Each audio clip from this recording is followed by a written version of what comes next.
I frantically stuff Olivia's favorite purple dinosaur into her overnight bag, wedging my phone between my ear and shoulder as I zip the compartment closed. Mom, I can't thank you enough for this. The presentation is huge. It could mean everything for my career. I double-checked the list on my phone. Pajamas, toothbrush, comfort blanket, extra clothes, favorite stuffed animal. The litany of toddler necessities for just one night away feels endless. Daniel appears in the doorway of Olivia's room, tapping his watch. Jess, we need to go. Traffic's already building up. I nod, mouthing 1 minute as my mother's voice crackles through the phone. Of course, Jessica. Family comes first, I've always said that. There's a note of something in her voice I can't quite place, but I brush it aside. After 6 years of financial support, surely one night of babysitting isn't too much to ask. We'll be there in 20 minutes, I promise. Ending the call and shoving my phone into my pocket. Daniel hefts the diaper bag over his shoulder. Everything okay? Perfect, I assure him, scooping up our sleeping toddler from her playmat. Her warm weight against my chest steadies my racing heart. Mom will help. She always does when it really matters. The drive to my parents' suburban home fills me with a familiar mixture of hope and unease. Golden afternoon light filters through oak trees lining their street as Daniel pulls into the driveway. In the rearview mirror, Olivia's peaceful face reminds me why tonight matters so much. The promotion would mean better preschool options, a college fund that actually grows, stability. Ready? Daniel squeezes my hand, his eyes reflecting the same determination I feel. I nod, slipping out of the car to unbuckle Olivia while Daniel grabs her overnight bag. My mother opens the front door before we reach it. Her smile freezes when her gaze lands on Olivia's pink duffel bag. What's this? My mother's voice drops several degrees. Mom? Confusion knots in my stomach. Olivia's things for tonight, remember? My presentation? My mother's arms cross tightly over her chest. Jessica, we are not your babysitters. We already raised our kids. The words hit me like a physical blow. I stand rooted to the spot, Olivia drowsily lifting her head from my shoulder. Daniel freezes beside me, overnight bag dangling from his hand. But we talked about this. You said... I said we'd talk about it, my mother cuts in sharply. Not that we'd do it. A burst of children's laughter erupts from inside the house. I step forward, pushing past my mother's attempt to block the doorway. Who's that? Jessica, this isn't a good time. But I'm already inside, following the sound to the living room, where the scene before me causes my breath to catch. My father kneels on the carpet, building a tower of blocks with my sister Haley's 2 children. Haley herself lounges on the couch, scrolling through her phone, barely acknowledging our arrival. What's going on? My voice sounds distant to my own ears. My father looks up, a flicker of guilt crossing his face before he smooths it away. Jessica, didn't know you were stopping by. Haley doesn't even look up. Mom and Dad are watching the boys tonight. I have a killer headache and needed some rest. 6 years of financial support flashed through my mind like a highlight reel. 6 years of $1,600 monthly payments. 6 years of just until we get back on our feet. Years of declined invitations to Olivia's birthday because they were too busy. My first big paycheck at 22 Me Mother's casual request for grocery money. My promotion dinner where they ordered champagne and lobster. The monthly car insurance I've covered for years, while Haley contributed nothing. All of it crystallizes in this single shattering moment. Daniel steps beside me, his presence solid and grounding. His hand finds the small of my back, a gesture we've developed over years of family disappointments. A silent, I'm here. I see this too. Olivia reaches toward her grandmother, innocent to the rejection. Gamma! I adjust my grip on my daughter, tucking her closer to my chest. When I speak, my voice emerges with a steadiness that surprises me. I understand now. The clarity feels almost euphoric, cutting through years of fog. I've always been your bank, not your daughter. My mother's face flushes. Don't be dramatic, Jessica. This isn't about money. No, it's about value. And clearly, I only have value when I'm paying your bills. I turn to Daniel, who's already gathering Olivia's bag. No words needed. The ride home passes in weighted silence.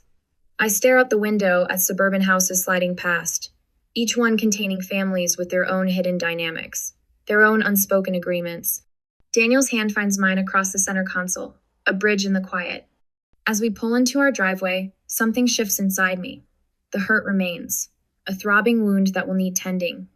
But beneath it, Something stronger takes root, a clarity of purpose I haven't felt in years. Daniel kills the engine and turns to me. What are you thinking? I meet his gaze, feeling the transformation already beginning. I know exactly what I need to do now. The glow of my laptop screen illuminates my face in the darkened living room. Olivia's monitor hums quietly on the coffee table, her soft breathing a rhythmic counterpoint to my typing. My fingers hover over the keyboard, trembling slightly before I steady them. I navigate to my banking portal, the familiar page where I've made endless payments to keep my parents' lives afloat. 6 years of monthly withdrawals stare back at me each one, a small betrayal I inflicted upon myself. You sure about this? Daniel's voice comes from behind me, soft but solid. I nod, not trusting my voice yet. On the screen, I've pulled up the automatic payment for my parents' rent. $1,200 monthly, scheduled like clockwork. The cursor blinks on the cancel payment button. Completely sure, I whisper and click. A warning appears. Are you sure you want to cancel this recurring payment? I've never been more sure of anything. Click. The utilities follow. $240 for electric and water, $180 for their phone plan, $210 for car insurance. Each cancellation feels like cutting a cord that's been wrapped around my chest for years, allowing me to breathe a little deeper with each severed tie. I open a spreadsheet I've created over the past 3 hours since we returned home. Every payment, every transfer, every loan meticulously documented from 6 years of bank statements. The total glows at the bottom of the screen, $115,843. The number doesn't even shock me anymore. What shocks me is how blind I've been. Daniel sits beside me, his warmth steadying as I craft a single text message to my mother, father, and sister in a group chat. From now on, take care of yourselves. I hit send, then methodically block each of their numbers. First my mother, then my father. I hesitate at Haley's contact, then block her too. The act feels both brutal and necessary, like cauterizing a wound. Come to bed, Daniel murmurs, taking my hand. Tomorrow will be a long day. It starts at 6:37 a.m. My phone erupts with notifications calls from unknown numbers, voicemails, text messages from email addresses I barely recognize as belonging to my family. They found workarounds to the blocks already. I scan through them while Daniel makes coffee, my stomach tightening with each message. Jessica, there must be some mistake with the rent payment. The landlord called saying it didn't go through. My mother's voice in the first voicemail, confusion masquerading as concern. Call me immediately. My father. No pleasantries. By the third voicemail, my mother's tone has shifted. Jessica Claire, I don't know what kind of game you're playing, but we could be evicted. Is that what you want? The text progressed from confusion to disbelief to rage. You can't just cut us off without warning. My father's email sent at 11:42 one must have tried calling as soon as he discovered the cancellations. A text from an unknown number I recognize as Haley's backup. Stop being petty just because you're not the favorite. Mom and Dad need help. I set the phone down, my hands steadier than I expected. They've noticed. Daniel slides coffee toward me, his eyes concerned. You okay? I think I am, I say, surprising myself with the truth of it.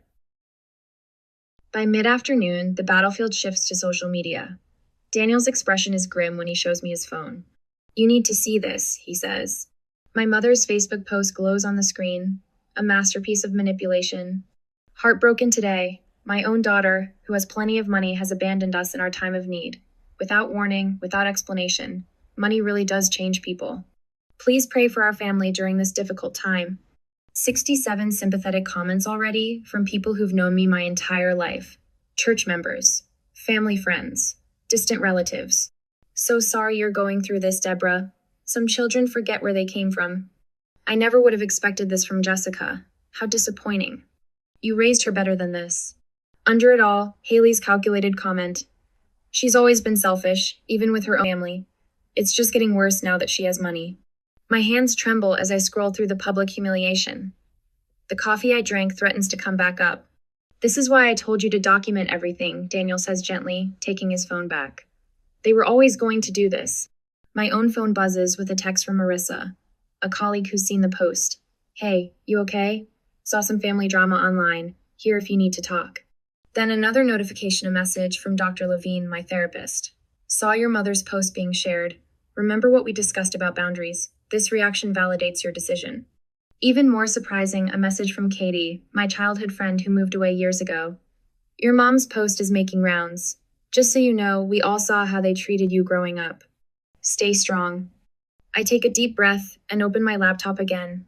What are you doing? Daniel asks as I log into my cloud storage.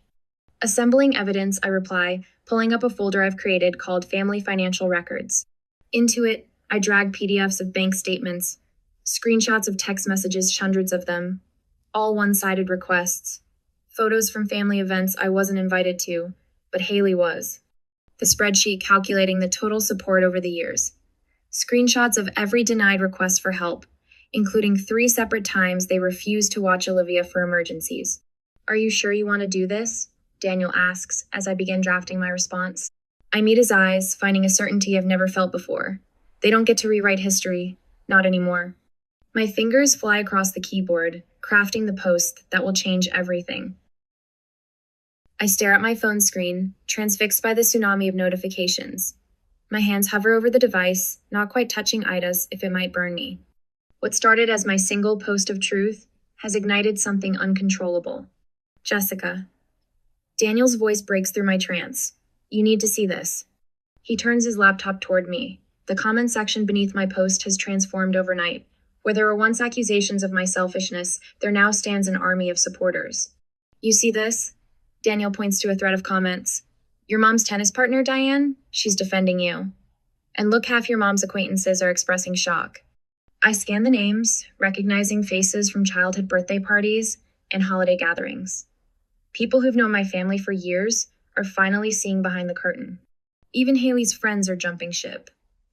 Daniel scrolls to another section. 3 of them have unfollowed her since yesterday. Thank you for being brave enough to say what many of us can't. I've been paying my brother's mortgage for 5 years. Your story gave me courage. Your mother was at my book club last month bragging about her vacation while complaining you never help enough. The hypocrisy. My mouth goes dry. This wasn't supposed to happen. Daniel squeezes my shoulder. Maybe it needed to. My phone buzzes again, the 14th call from my mother in the past hour. I silence it and watch as a text message appears instead. Jessica, please take down that post immediately. Your father's blood pressure is dangerously high because of this public humiliation. Is this how you want him to remember you if something happens? Call me now. The familiar knot of guilt tightens in my chest before I recognize the manipulation. Dad's blood pressure issues materialize whenever accountability approaches. I delete the message without responding. They called my work. I tell Daniel, my voice surprisingly steady. My boss had to have security escort them out. Daniel's jaw tightens. That crosses a line. According to Megan in accounting, Mom was sobbing about how I've had some kind of breakdown. I laugh, but it comes out brittle.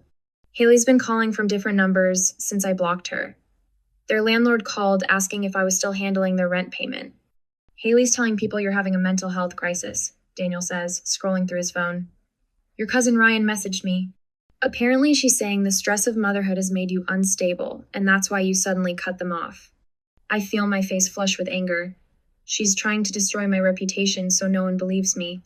And your mother's sister called me, Daniel continues, his voice tightening. She said if you keep this up, we shouldn't expect to be part of the family anymore. Is that supposed to be a threat? I ask, finding unexpected strength in my voice. Being cut out of a family that only sees me as an ATM? The phone rings again, an unknown number. I decline it reflexively.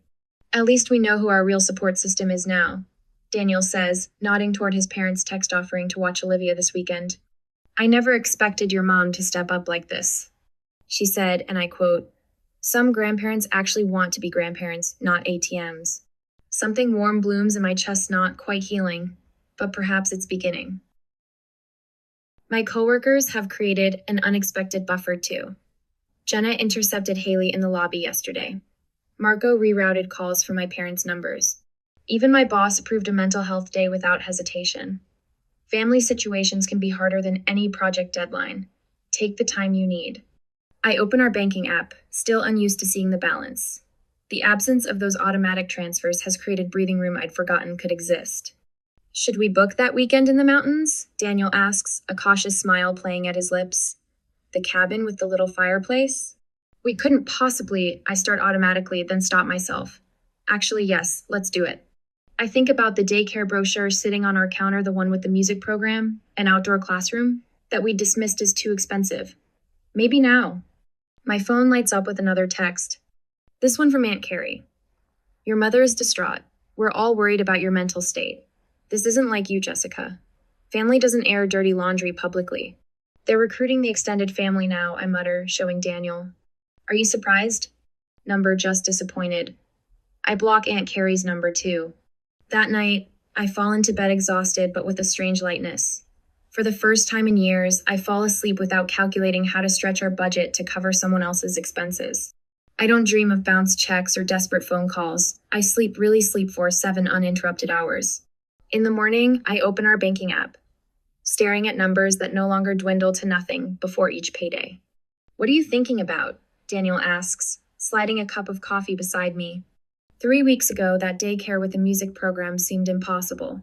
I gestured toward the brochure on our counter. Now we could actually afford it. I've just run the numbers. Daniel grins. And the weekend trip to the mountains? The cabin with the little fireplace? We couldn't possibly, I start automatically, then stop myself. Actually, yes, let's do it. This is what normal people do, Daniel says softly. They use their money for their own families. I nod, the realization still strange and wonderful. I've booked my first therapy appointment too. Dr. Chen had an opening next week. I wake to 14 new voicemails and a text from the hospital with Dad's name mentioned. My heart contracts painfully until I notice the timestamp. 3:17 a.m. A quick call to the hospital confirms my suspiciono Richard Taylor was admitted last night. Enough. I place my phone on the kitchen counter and look at Daniel. I need a new number. He nods, already reaching for his keys. I've been researching home security systems too. You don't think they'd... I don't know what they do anymore, he says grimly. That's the problem. 3 days later, I'm sitting with my new therapist, Dr. Chen. The guilt is still there, I admit. Like I've violated some fundamental law of nature by not setting myself on fire to keep them warm. She nods. That guilt was installed intentionally. It's their most effective control mechanism. My mother showed up at my office again yesterday. Security had to physically block her. And how did that make you feel? Mortified, then angry. I straighten my spine, then certain. I tell her about Daniel confronting my father in the office parking lot, about the cease and desist letter now drafted by a family law attorney, about the locks I've changed and the security cameras we've installed. You're building boundaries, Dr. Chen observes. Not walls, but a healthy perimeter. Later that evening, as Olivia plays with blocks on our living room floor, I open my laptop one last time. My finger hovers over my social media accounts, the battlefield, where this war began. With 3 clicks, I deactivate everything. The silence feels sacred. Daniel sits beside me, wrapping an arm around my shoulders. You okay? Better than okay. I lean into him, watching our daughter stack red and blue blocks into a tottering tower. I'm free. The tower collapses with Olivia's delighted shriek. Without hesitation, she begins rebuilding, this time with a wider, stronger base. I smile at the metaphor life has literally placed before me. Sometimes everything has to fall apart before you can build something that will actually stand. My new phone sits silent on the coffee table. No demands, no guilt, no manipulation. Just the space to breathe, to rebuild, to fortify, to finally live. I stare at my phone, finger hovering over the delete button. An unknown number, but the message makes the sender crystal clear. You've destroyed your family. I hope you're happy with yourself, you selfish bitch. Another one of my mother's friends. I've gotten 6 of these this week alone. I delete it and set my phone face down on the kitchen counter. Through the window, I can see Daniel pushing Olivia on the swing set we installed last weekend, something we could suddenly afford after I stopped paying my parents' rent. The neighborhood gossip reached a fever pitch last month when my parents held a garage sale. Their pristine Italian leather sectional, the one I'd unknowingly financed at on their driveway with a $900 price tag. Mom's designer handbag collection, Dad's golf clubs, the tangible evidence of where my $1,600 monthly payments had actually gone. They're looking for jobs. Sarah told me yesterday at the supermarket, her voice a practice whisper. Sarah, me mother's tennis partner for 15 years, couldn't quite meet my eyes. Your dad had an interview at the hardware store. Your mom's applying at the call center. I nodded, keeping my face carefully neutral as I selected apples. That's good to hear. What I didn't say, it's been 2 months. It took them exactly 8 weeks to exhaust their emergency options and face reality. What I didn't say, they're in their early 50s, not 70s. They should have been employed all along. What I didn't say, Haley finally had to start paying for her own children's expenses.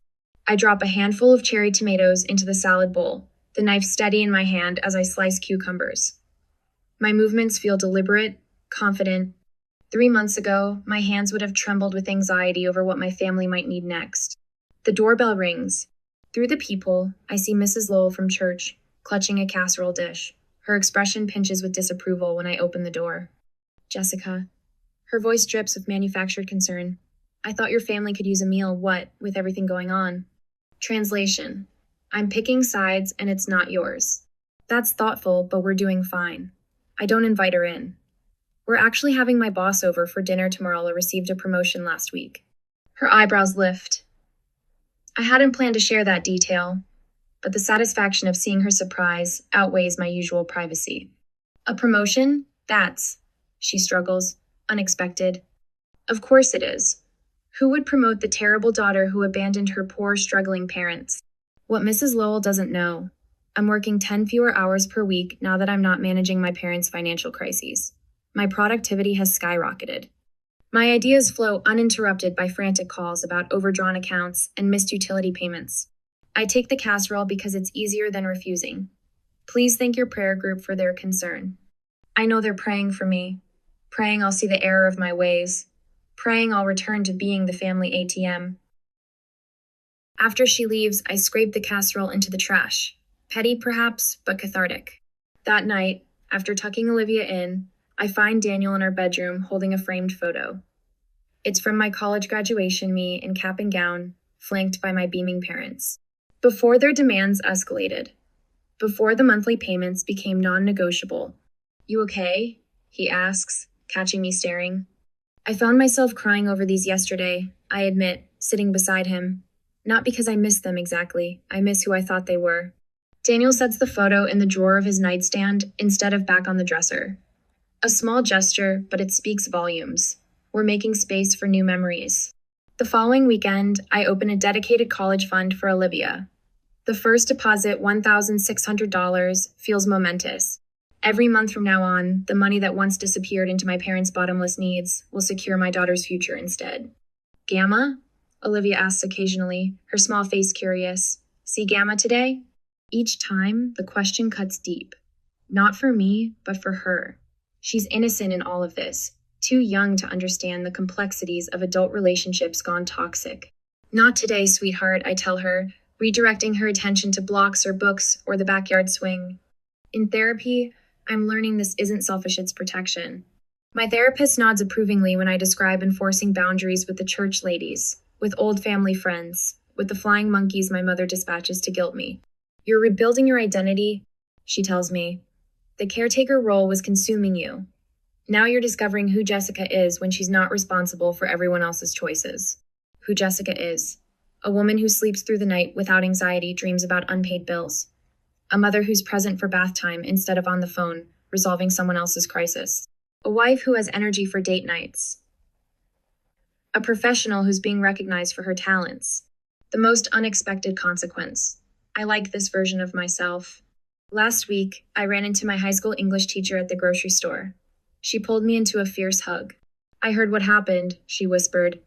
My sister did the same thing to me for years. Walking away saved my life. I hadn't known there were others. That there was a name for this financial abuse. That the cold clarity I felt that day in my parents' living room wasn't unique to me. I was never the problem. I tell Daniel later that night, the revelation's still fresh. All these years, I thought if I just gave enough, did enough, it would fix everything. He pulls me close. You fixed the one thing you could control, your own participation in their system. Outside, spring unfurls across our small yard. We're planting a garden this weekend, growing things that will nourish us, that will still be here next season. Roots extending into the soil, boundaries clearly marked with neat wooden frames. The envelope sits on my kitchen counter for 3 days. No return address, but I recognize my mother's handwriting instantly, the looping curves of my name, the slight tilt to the right. For 8 months, our only contact has been through lawyers and mutual acquaintances.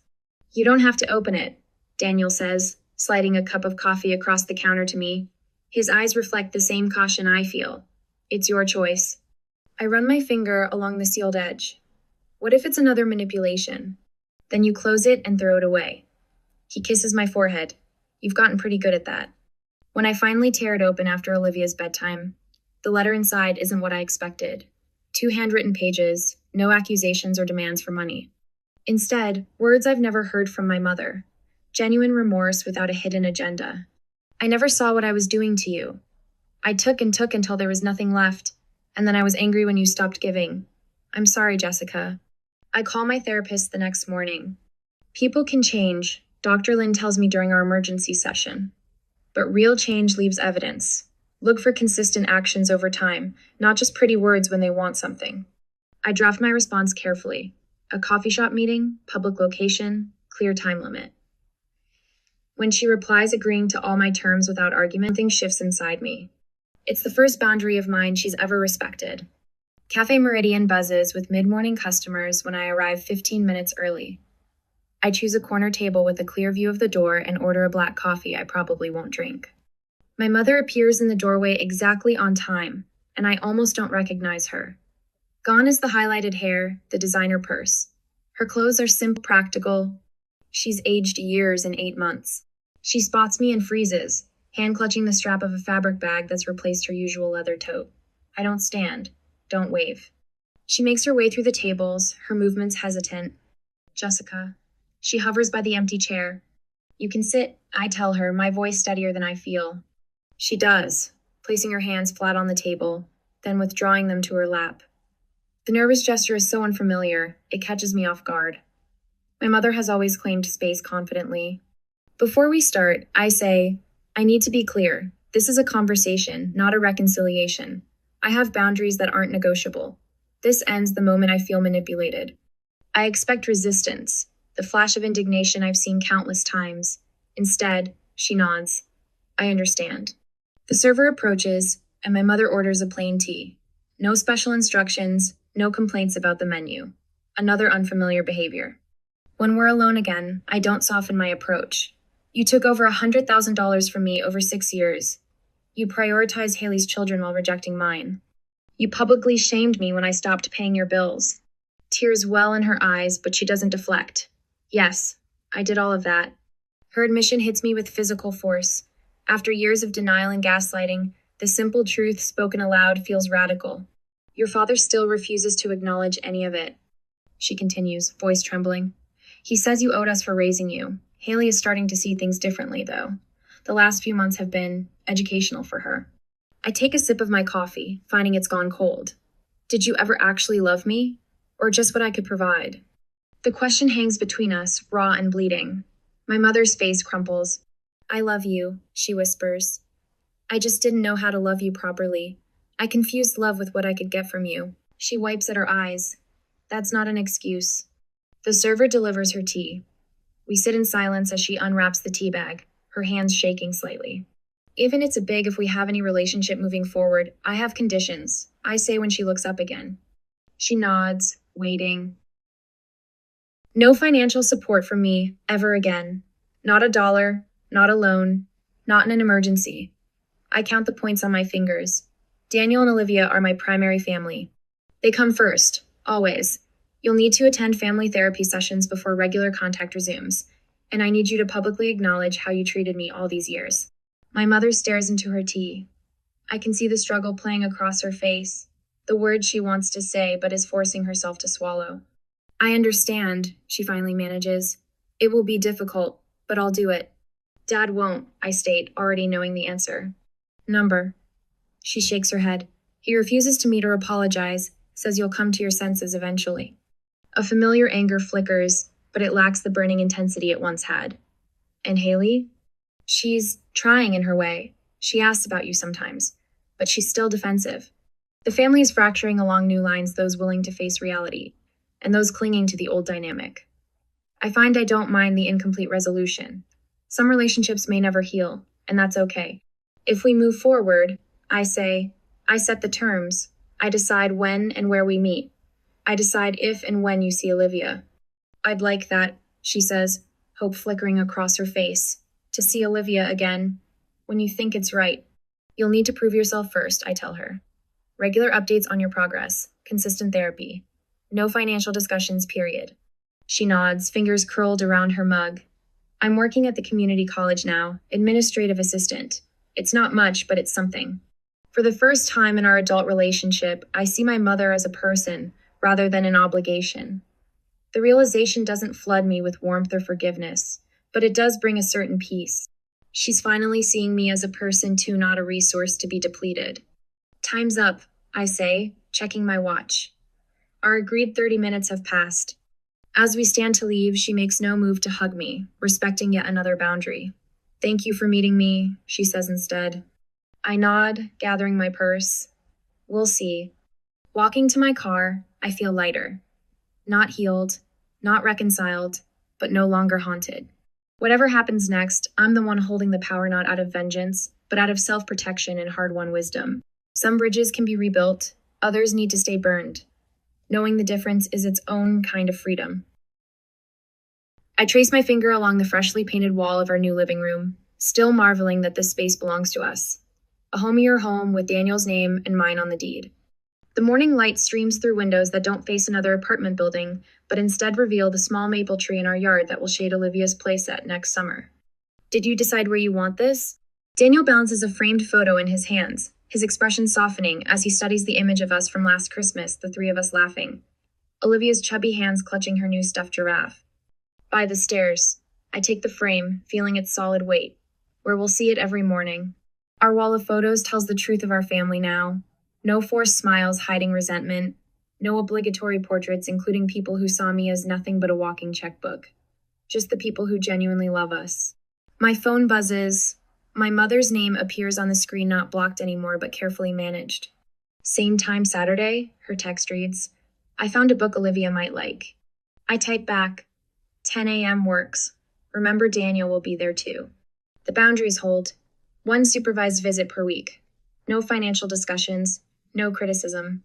My mother works as an office administrator now, lives in a modest apartment she can actually afford, and follows my rules if she wants to see her granddaughter. I check my other notifications. 3 new comments on my latest blog post. Breaking the chains of financial caretaking. The support group I started has grown to 37 members, all people, discovering they aren't alone in being used as their family's personal bank. Mommy, look! Olivia races in from the kitchen, proudly holding a drawing covered in purple scribbles. At 3, she already understands more than I did at 30. Last week, when she offered her juice box to a friend, and the child grabbed it without saying thank you, I watched her small face turn serious. You say thank you when someone shares, she told him firmly. I kneel beside her, meeting her eyes. It's beautiful. Should we put it on the refrigerator? Yes, she nods enthusiastically. Can I call Gamma to show her? On Saturday, sweetie. Remember our calendar? Today is only Wednesday. Olivia considers this, then nods. I'll save it for Saturday.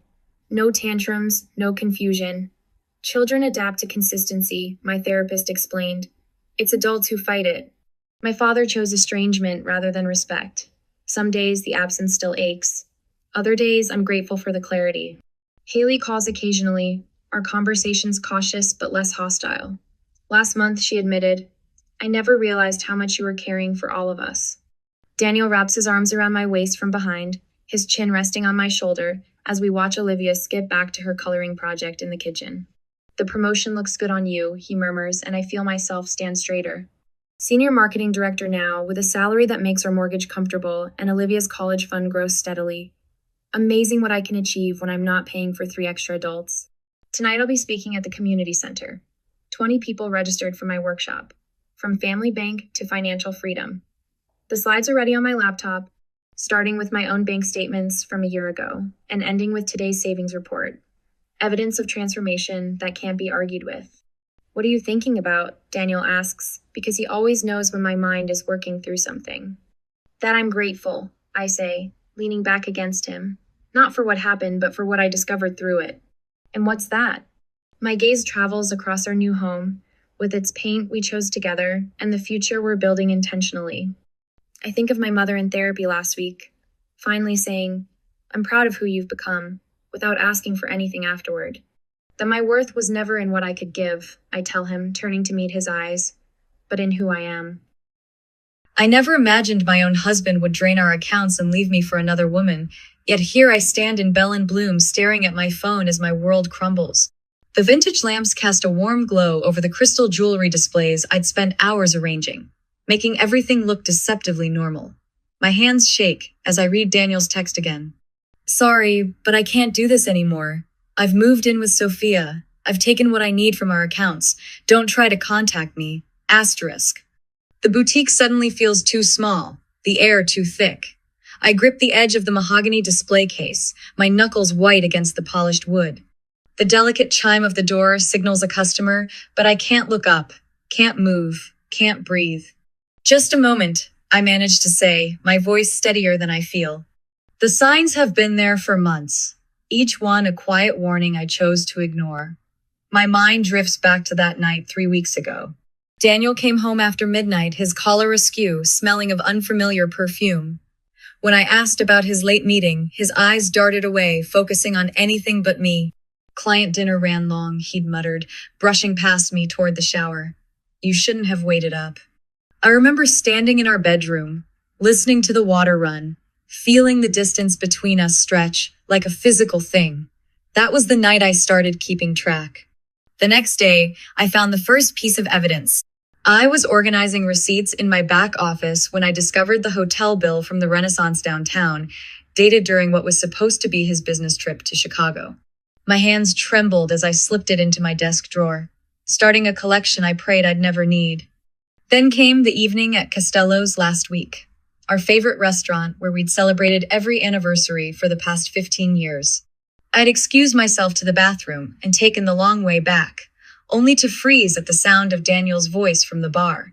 Everything's arranged, he'd said, his tone hushed and intimate. She won't know until it's done. Yes, I promise. This time, next week. I'd stood there, hidden behind a pillar, my heart pounding as his words confirmed every suspicion. That night, I'd laid awake beside him, studying his profile in the darkness, wondering when my husband had become a stranger. The crystal bracelet in my hands catches the light, sending prisms dancing across the walls. I set it down carefully, methodically, like I haven't just had my life upended. Like I'm not mentally calculating how much he's stolen from our joint accounts. Like I'm not already planning my next move. A customer clears her throat politely, and I finally look up. She's admiring a display of vintage brooches, unaware that she's witnessing the moment my marriage officially ends. I straighten my spine, smooth my blazer, and step forward with a practiced smile. Welcome to Bell and Bloom, I say, as if I haven't just been betrayed by the man I've spent 15 years building a life with. How can I help you today? The next few hours pass in a blur of sales and small talk. I wrap purchases in tissue paper, swipe credit cards, and make easy conversation while my mind works furiously behind the calm facade. Each interaction feels surreal, like I'm watching myself perform in a play while the real me calculates exactly how to dismantle the life Daniel thinks he's escaping. At closing time, I move through my routine with deliberate precision. Each display case is checked twice, every piece of jewelry secured in the safe. I count the day's receipts, update the ledger, and set the security system with steady hands that belie the storm inside me.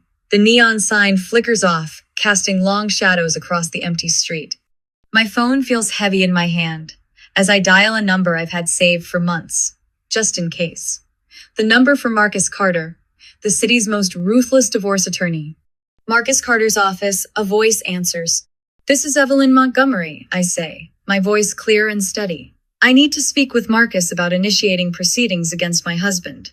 I have the evidence we discussed. There's a brief pause. Of course, Mrs. Montgomery. Marcus has been expecting your call. He mentioned you've been gathering documentation? Yes, I reply, my hand resting on my desk drawer where months of evidence waits. Everything's ready. I end the call and look up at my reflection in the boutique window. Behind me, a framed photo of Daniel and me at last year's charity gala catches my eye. We're smiling, his arm around my waist, looking every bit the perfect couple, the perfect lie. The woman in that photo looks naive, trusting, vulnerable. But the woman staring back at me from the window? She's someone else entirely. Someone Daniel never saw coming. I turn away from the photo, my jaw set. Daniel thinks he's orchestrated the perfect escape, leaving me with nothing but memories and empty accounts. But he's forgotten one crucial detail. I've spent the last 15 years building not just a marriage, but an empire. And I've learned that the best revenge isn't served cold. It's served meticulously planned, perfectly timed, and with absolutely no mercy. He has no idea what's coming. The numbers don't lie. I spread the documents across my mahogany desk in Bell and Bloom's back office, each piece of paper another nail in the coffin of my marriage. The vintage lamp casts a warm glow over bank statements, credit card records, and screenshots of Daniel's message evidence I've gathered meticulously over the past 3 months.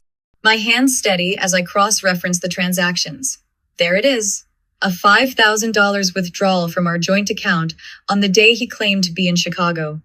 The hotel receipt from the Renaissance downtown sits beside it, along with charges from Tiffany and Company and La Perla purchases that never made their way to our home. A birthday gift for Sophia, perhaps? The thought sends bile rising in my throat. "Oh, Daniel," I whisper, tracing a finger over his signature on a lease agreement I discovered just yesterday. "You really thought you covered your tracks." The lease tells its own story. A luxury apartment downtown, prepaid for 6 months using funds from our joint investment account. The same account we'd built together for 15 years, dreaming of early retirement. Now it's funding his new life with her. My phone buzzes a text from Julia, Daniel's sister. "Need to talk. It's important. Can I stop by? Asterisk." I hesitate only a moment before responding, "Come to the boutique. Back entrance. Asterisk." 20 minutes later, Julia's sharp knock echoes through the quiet store. She enters with a thick manila envelope clutched to her chest, her face drawn with worry and something else determination. "I should have told you sooner," she says, settling into the leather chair across from my desk. But I needed to be sure. The envelope hits my desk with a dull thud. Inside, I find more evidence. Photos of Daniel and Sophia at various restaurants, timestamped during his supposed business trips. Bank statements showing transfers to an account I've never seen. Emails between them discussing their future plans that deliberately exclude me.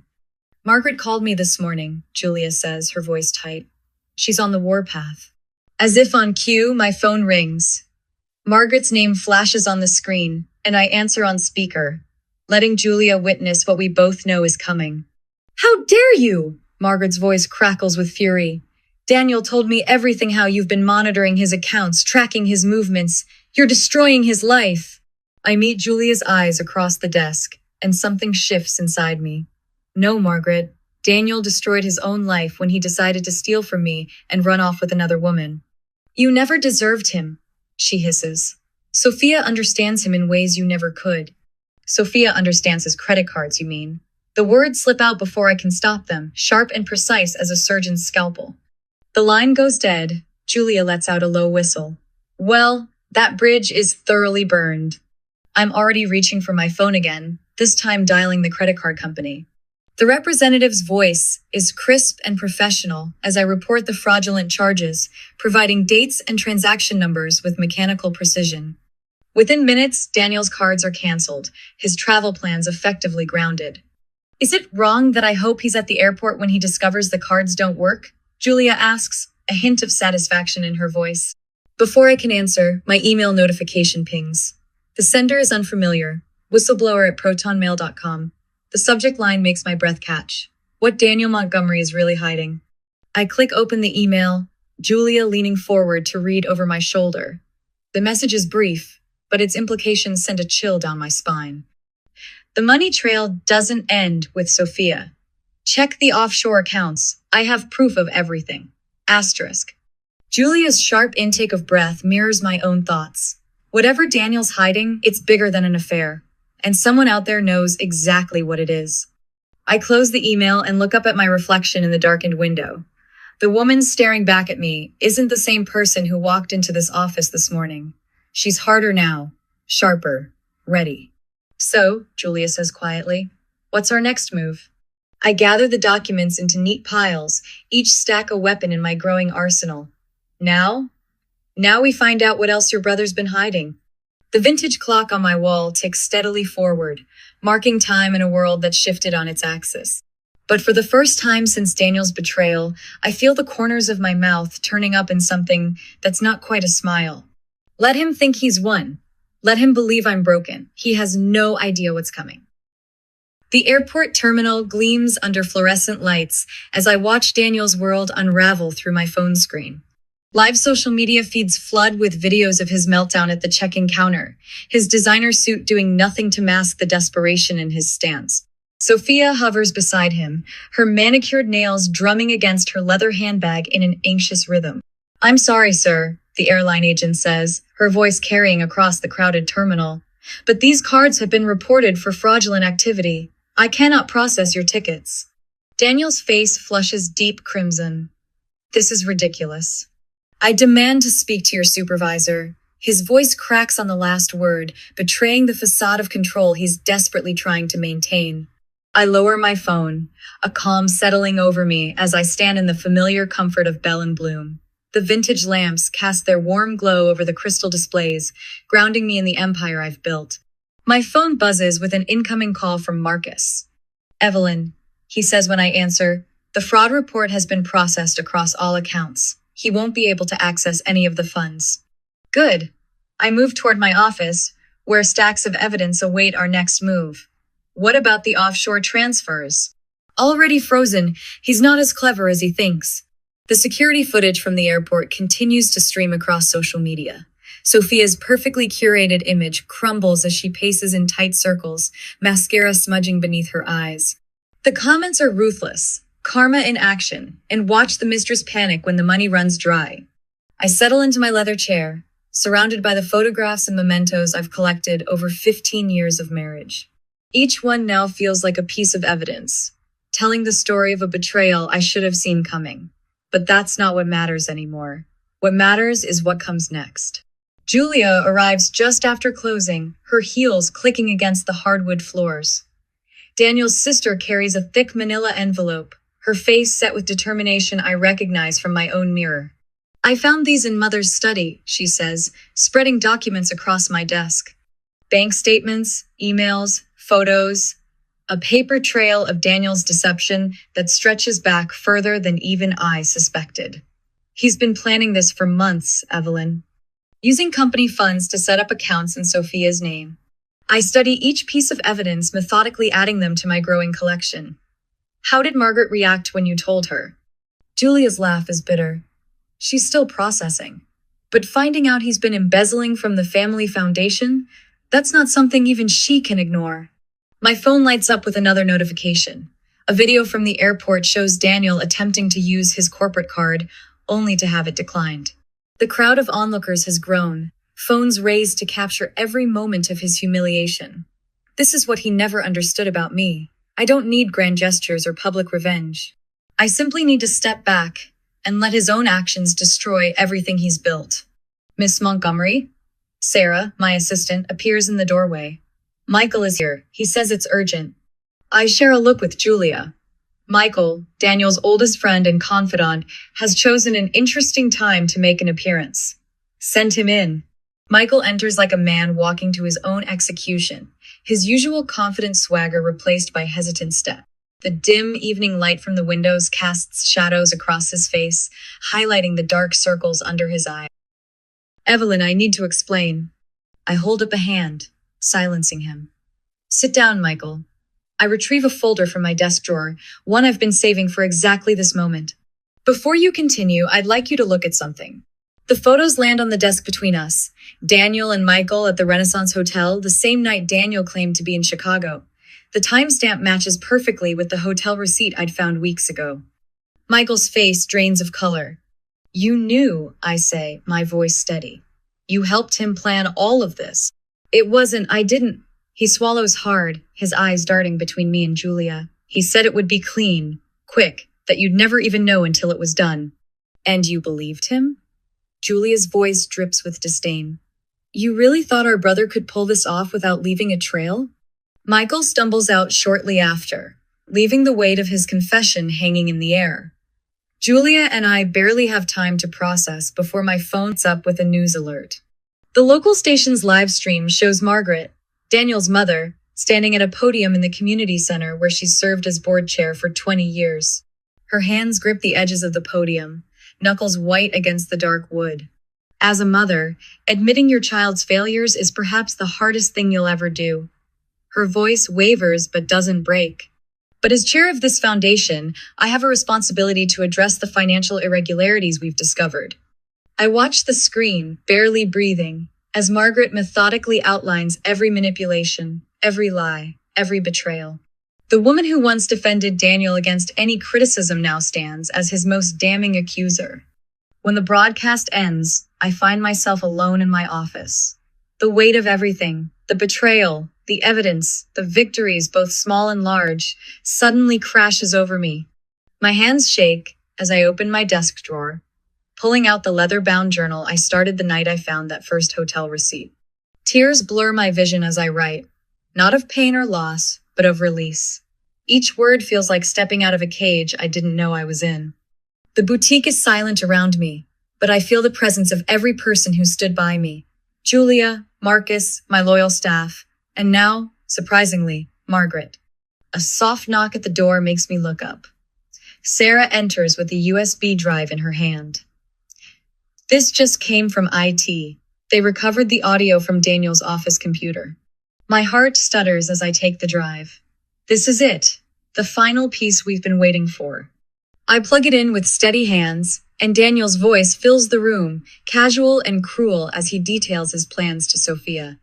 Every transfer, every lie, every step of his carefully planned escape caught in his own words. Send this to Marcus. I tell Sarah, already reaching for my phone. It's time to gather everyone for what comes next. The evidence is assembled, the players are in position, and Daniel's carefully constructed facade is about to shatter completely. Tonight, in the quiet of Bell and Bloom, surrounded by the empire I built and the truth I've uncovered, I feel something shift inside me. The woman Daniel tried to leave powerless and alone is gone. In her place stands someone stronger, someone who knows exactly how to dismantle the house of lies he's built.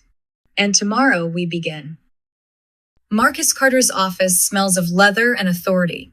I spread the documents across his mahogany desk, bank statements, text messages, hotel receipts, piece of evidence meticulously organized in chronological order.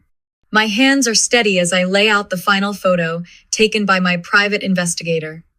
Daniel and Sophia entering the Renaissance Hotel last Thursday, his hand possessively on her lower back. File everything, I tell Marcus. I want the accounts frozen by noon. He studies the evidence, his expression hardening. This is excellent work, Evelyn. Daniel won't know what hit him. I check my watch. 8:47 a.m. By now, Daniel should be walking into his morning meeting, unaware that his world is about to implode. My phone buzzes. A news alert. I click the link, and there he is, standing at a podium in the downtown Marriott's conference room. His tie is crooked, his usual polish absent as he addresses the hastily gathered press. These allegations are completely false, he's saying, but his voice wavers. My wife Isis attempting to destroy my reputation out of spite.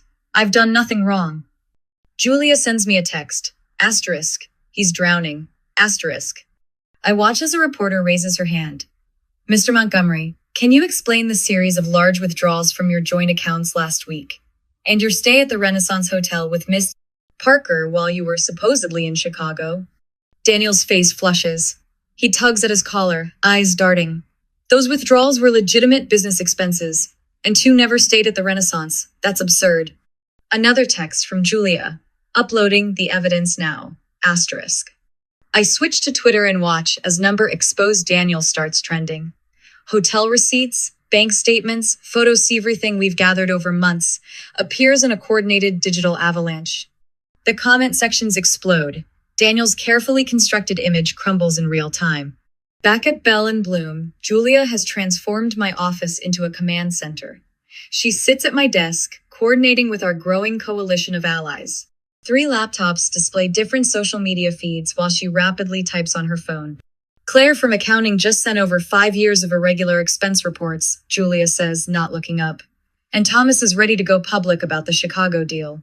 The door chimes and Sarah Martinez, Daniel's former executive assistant, walks in. Her face is set with determination as she places a USB drive on my desk. "Everything I documented over the last 2 years," she says. "The altered meeting minutes, the business dinners that never happened, it's all here." "Thank you, Sarah." I squeeze her hand. "I know this isn't easy." "He deserves what's coming," she replies firmly. "We all saw who he really was. We just didn't want to believe it." My phone rings.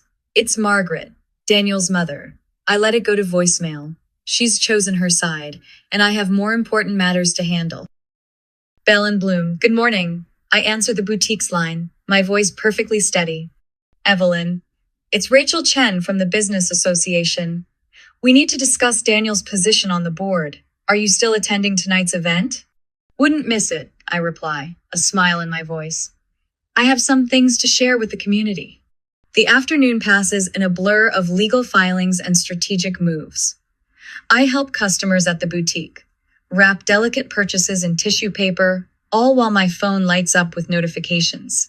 Daniel's desperate attempts to control the narrative backfire spectacularly. Each statement he makes is immediately contradicted by evidence we release, precision-timed for maximum impact. More allies arrive throughout the day. James from the investment firm, bearing proof of Daniel's creative accounting. Lisa from the country club, with screenshots of his indiscreet messages to Sophia. Even Peter, Daniel's college roommate, appears with stories he can no longer keep quiet. At 6, I lock up the boutique and head to the Business Association event. The grand ballroom of the Civic Center buzzes with tension. I spot Daniel across the room, huddled with his remaining allies. Their circle has grown noticeably smaller. State Senator Wilson approaches me, his handshake firm. "Evelyn, I believe we need to have a discussion about the Urban Development Committee, in light of recent revelations." "Revelations?" I meet his gaze steadily. "Of course, Senator. I think you'll find I have some valuable insights to share." The evening unfolds exactly as planned. One by one, Daniel's business associates distance themselves. I watch from across the room as he becomes increasingly isolated, his phone clutched like a lifeline. When he takes the stage to give his scheduled remarks, his voice trembles. "I want to address the accusations," he begins.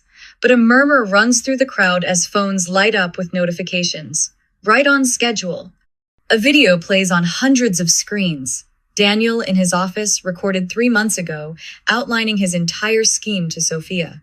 Asterisk. Evelyn won't know what hit her.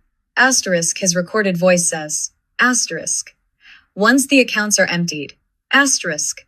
The crowd's reaction is immediate. Daniel freezes on stage, his face ashen as he recognizes his own words. In the back of the room, I watch as his last remaining supporters slip quietly away. I step into the ladies' room, checking my lipstick in the mirror. My phone buzzes with a text from Marcus. "Final piece of evidence received. Ready when you are. Asterisk." I smile at my reflection, remembering the naive woman I was just months ago. She's gone now, replaced by someone stronger. Someone Daniel never saw coming. The night isn't over. In my purse, a sealed envelope contains the evidence I've saved for last, the secret that will destroy not just Daniel's reputation, but his entire carefully constructed world. He has no idea it exists, but he's about to find out. My hands don't shake as I watch Daniel step up to the podium. The hotel ballroom buzzes with whispers and camera flashes, reporters leaning forward in their seats like vultures awaiting carrion. Sophia clutches his arm, her red lacquered nails digging into his suit jacket. They're trying so hard to look united, controlled. But I see the sweat beating at Daniel's temples, the slight tremor in his voice as he begins his rehearsed speech. "The allegations against me are completely false," he declares, jaw tight. "My wife's vindictive campaign." A reporter from the Chronicle cuts in. "Mr. Montgomery, can you explain the hotel receipts showing you were in town during your supposed Chicago business trip?" Another voice rises. "What about the wire transfers to offshore accounts?" The questions come rapid fire now, each one striking like arrows. Daniel's face reddens as he fumbles through denials. Beside him, Sophia's perfectly arranged features begin to crack. When she reaches for the microphone, her hand trembles. From my seat in the back row, I watch their carefully constructed facade crumble in real time. My phone vibrates another Twitter notification. The hashtag number Montgomery scandal is trending, filled with clips of Daniel's increasingly desperate responses. The public isn't buying what he's selling anymore. Later that afternoon, I sit in the dimly lit conference room of Carter and Associates, watching the surveillance footage from the press conference play on repeat. Marcus Carter's lips curve into a predatory smile as he turns to face me. "They're desperate," he says, shuffling through a stack of documents. "Their legal team just filed a countersuit claiming defamation, and their PR firm is pushing sponsored posts calling you unstable." I lean back in my chair, unfazed. Let them waste their money. We have everything we need. Marcus nods, patting the thick folder before him. Every bank statement, every hotel receipt, every text message, and that audio recording. His smile widens. "It's beautiful, Evelyn. Tomorrow's hearing will be a bloodbath." The courtroom is packed the next morning. I feel the weight of every eye as I take my seat at the plaintiff's table. Daniel and Sophia sit across the aisle, their new legal team clustered around them like a shield. The judge enters, and the room falls silent. What happens next is like watching a masterclass in legal devastation. Marcus presents our evidence with surgical precision. Each exhibit hits its mark: the financial records showing systematic theft, the text messages revealing their planned escape, the damning audio of Daniel confessing everything to Sophia at Costello's bar. I keep my expression neutral, but inside, I savor every flinch, every bead of sweat rolling down Daniel's neck. When Marcus plays the recording, Sophia's face goes ash white. The jury's expressions shift from interest to disgust as Daniel's voice fills the courtroom. Asterisk. Everything's arranged. Once I clean out the accounts, you'll have nothing. No way to fight back. Asterisk. The judge's gavel comes down like thunder. Assets frozen. Emergency injunction granted. As security escorts a shouting Daniel from the courtroom, I finally allow myself a small smile. But I'm not done yet. That evening, I stand before a packed community forum, the same evidence displayed on screens behind me. My voice carries clearly through the room as I detail every betrayal, every calculated move Daniel and Sophia made. The audience sits in stunned silence, watching the foundation of Daniel's reputation dissolve. He didn't just betray our marriage. I tell them, my tone steady. He betrayed every person in this room who trusted him with their investments, their futures. Photographs flash behind me: Daniel at charity galas, accepting community leadership awards, all while systematically draining our accounts and his clients' funds. Each image now serves as evidence of his hypocrisy. The final blow comes when the judge issues her ruling the next day. The courtroom falls silent as she speaks, her words precise and cutting. The court finds overwhelming evidence of systematic fraud and financial exploitation. All assets held by Daniel Montgomery are hereby frozen. Full restitution to Mrs. Montgomery and affected parties is ordered, effective immediately. The gavel strikes. In that moment, 15 years of manipulation and betrayal crystallize into perfect justice. As video of the verdict spreads across social media, I stand outside the courthouse, surrounded by supporters and cameras. Daniel's empire of lies crumbles in real time, each share and retweet another nail in his coffin. The ripples spread quickly. Within hours, Daniel's former business partners issue public statements distancing themselves. His country club membership is revoked. The charity boards he sat on quietly remove his name from their websites. Meanwhile, Bell and Bloom's social media followers triple, with messages of support flooding my inbox. Local news stations request interviews, framing me as a symbol of resilience against financial abuse. A week later, Bell and Bloom hosts a private event, a celebration of new beginnings. The boutique sparkles with extra lighting I've installed, crystal glasses catching the glow. Community leaders, loyal customers, and friends fill the space, their chatter creating a warm hum of victory. Julia, Daniel's sister, approaches me with tears in her eyes. "You did what none of us could," she says, squeezing my hand. "You exposed him for what he really is." The mayor steps forward to make a toast, raising her glass. "To Evelyn Montgomery," she announces, "who showed us all that justice isn't just a word, it's an action." As applause fills the boutique, I feel the weight of the past months lifting. This is more than revenge. It's redemption, revolution, rebirth. But later, as the last guests leave, and I begin closing up, an envelope slides under the door. Inside, a single sheet of paper bears a cryptic message Asterisk.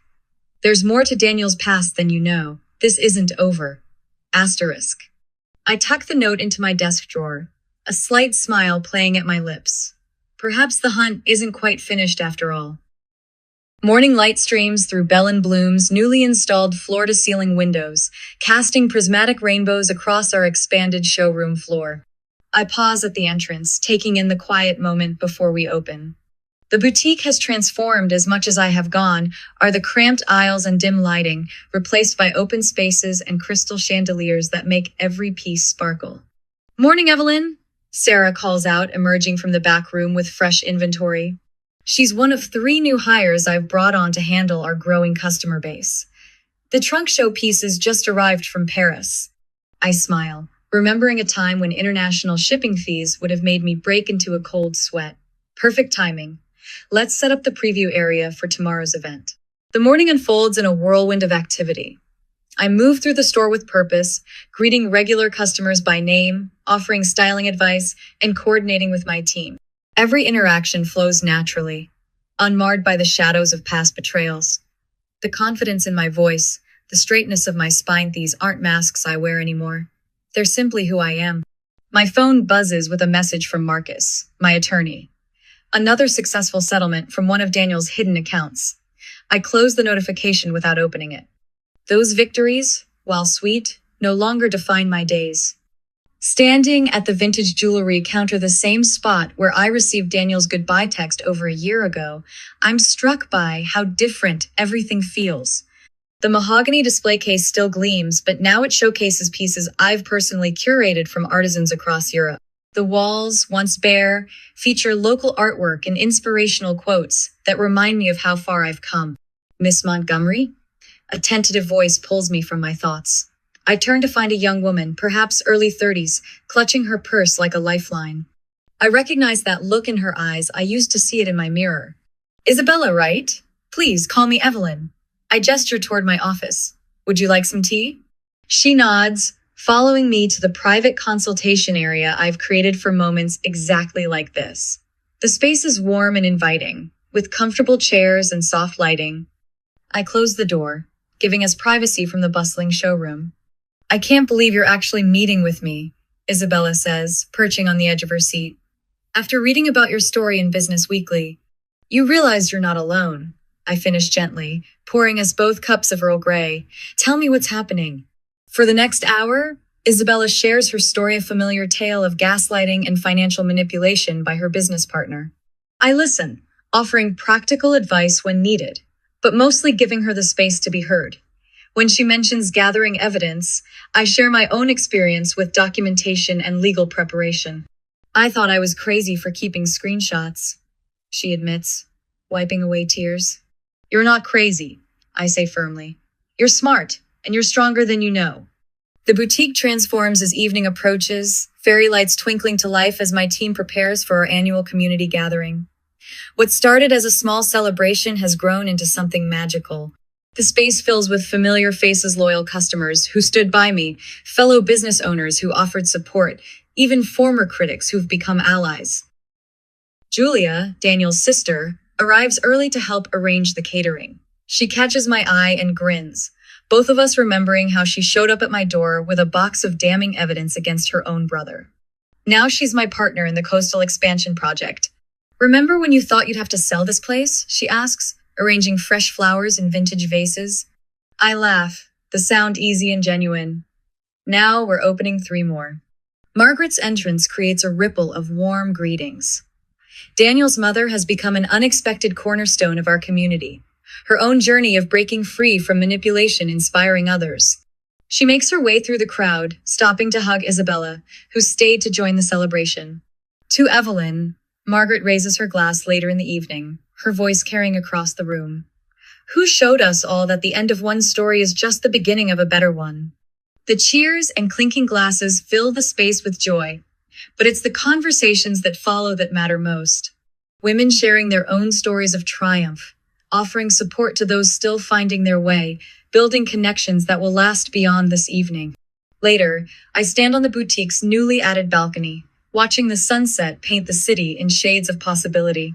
My journal rests open on the small table beside me, its pages filled with plans for our upcoming expansion to the coast. A gentle breeze carries the scent of blooming jasmine from the rooftop garden, another dream realized. The woman I was a year ago would never have imagined this moment. She was too busy surviving to envision thriving. But standing here now, I understand that freedom isn't just about escaping what holds you back. It's about creating something new, something entirely yours. I close my journal and take one last look at the cityscape before heading inside.